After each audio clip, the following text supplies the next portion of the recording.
स्थिर करने का प्रयास कर रहे हैं। स्वतंत्रता के बाद 78 वर्ष व्यतीत हो गए, अभी भी हमारे देश को अस्थिर करने का प्रयास आतंकवादियों के द्वारा किया जाता है।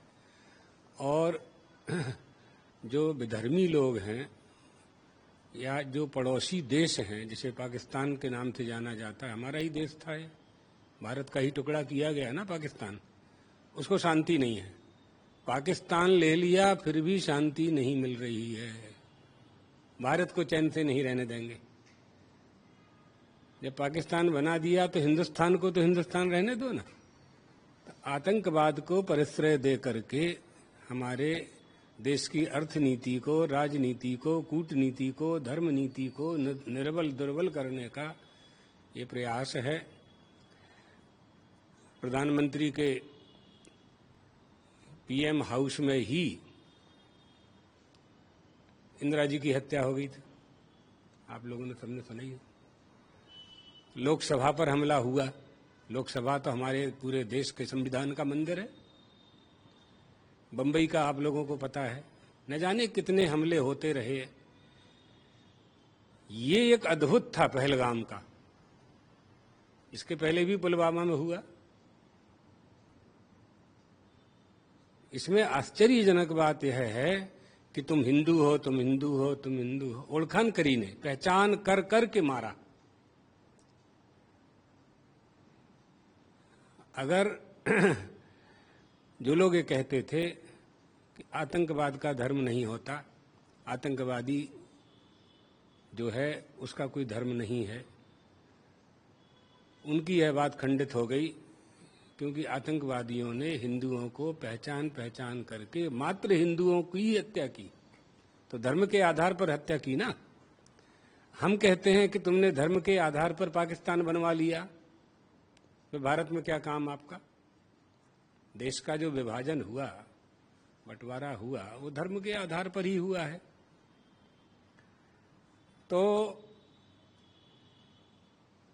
उस क्रिया की प्रतिक्रिया होती है, प्रतिक्रिया में सिंदूर ऑपरेशन हुआ, होना ही चाहिए था, शिक्षा देनी चाहिए।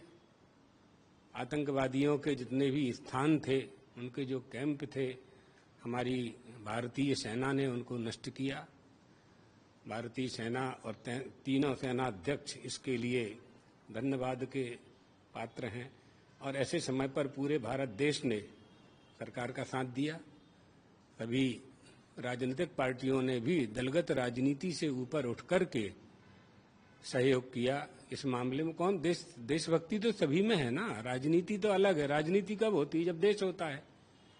आप देश के नहीं होगे तो राजनीति किसके ऊपर करोगे? प्रजा नहीं होगी तो राजा किसके लिए होगी?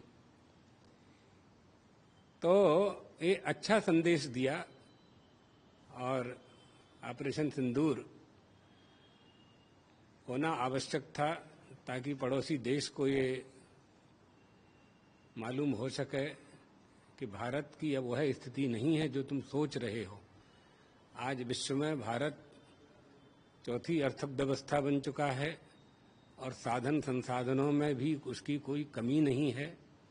हमारी सेना के मनोबल में कोई कमी नहीं है। इसलिए पूरे विश्व में हमारी सेना का आज नाम है। हमारे देश में निवास करने वाले लोग देशभक्त हैं। समस्त भारत देश अपनी सेना पर गौरवान्वित है। इसलिए ऑपरेशन सिंदूर की जो बात आपने की है, वास्तव में होना क्या था कि जिन लोगों ने ये घटना को अंजाम दिया, पाकिस्तान उन लोगों को हमें सौंप देता, भारत को सौंप देता, ये समस्या ही ना होती। लेकिन पाकिस्तान ने ऐसा नहीं किया। इसका मतलब आप आतंकवाद का समर्थन कर रहे हैं। कोई भी देश इस तरह से कभी उन्नति नहीं कर सकता। विश्व का कोई भी देश हथियार के बल पर उन्नति नहीं कर सकता। उन्नति के लिए धर्म चाहिए, कर्तव्य चाहिए, नैतिकता चाहिए, मानवता चाहिए। वो जिस देश में नहीं होगी, वह देश उन्नति नहीं कर सकता। तो आतंकवाद के बल पर छल छिद्र करके किसी देश का हम शासन करना चाहें, ये संभव नहीं है। पाकिस्तान का जब से निर्माण हुआ है तब से ही पाकिस्तान में अस्थिरता बनी हुई है, कारण कि मानवता का त्याग हुआ है। जो करना चाहिए वो नहीं कर रहे हैं, जो नहीं करना चाहिए वह काम पाकिस्तान में हो रहा है। हम कहां से कहां पहुंच गए 1947 के बाद, और पाकिस्तान कहां पर है।